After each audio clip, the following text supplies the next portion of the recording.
La vie d'un Congolais ne vaut-elle pas la vie d'un Ukrainien?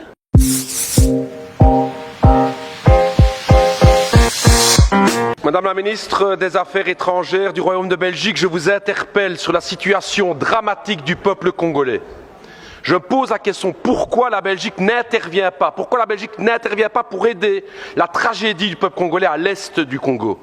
5,4 millions de morts, des centaines de milliers de déplacés, 1 million de réfugiés à Goma, et une responsabilité écrasante qui pointe du doigt le Rwanda présent à l'est du Congo avec son armée.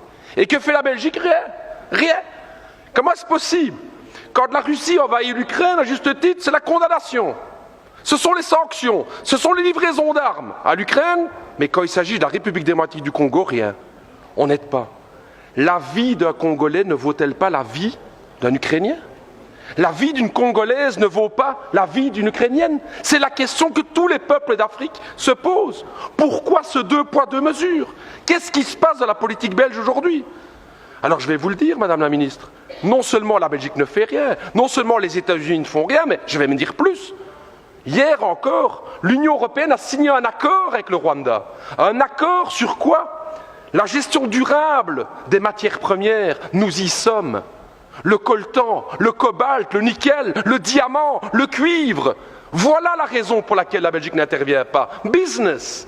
C'est l'argent, c'est ce que mes amis congolais me disaient. J'ai travaillé 2 ans à Kinshasa et ils me disaient, Raoul, ce qui se passe en fait avec le Congo, c'est ça, c'est que notre sous-sol est plein de richesses et que l'Occident regarde pour se faire de l'argent, parce que ce deal avec le Rwanda, soyons clairs, c'est pas du Rwanda que viennent les diamants, c'est pas du Rwanda que vient le cobalt et tout. Tout ça vient de l'Est du Congo. J'ai envie de dire à tous mes camarades congolais et à l'ensemble des peuples africains, on le voit aujourd'hui, les puissances occidentales ne pensent pas à votre bonheur, elles ne pensent qu'à une seule chose, c'est l'exploitation de votre sous-sol.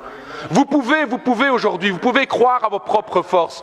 J'ai envie de dire, moi, au peuple congolais, pensez à cette pensée de Patrice Emery Lumumba, cette force du Congo, justement. Pensez à Kwame Nkrumah, justement, le panafricanisme qui doit être là. Pensez à Thomas Sankara, qui disait clairement, effectivement, que les peuples africains peuvent prendre leur destinée en main. Ne comptez pas sur les gouvernements occidentaux pour vous soutenir, mais par contre, les peuples d'Europe sont à vos côtés, les peuples africains, pour vos combats, pour une vraie indépendance économique et démocratique.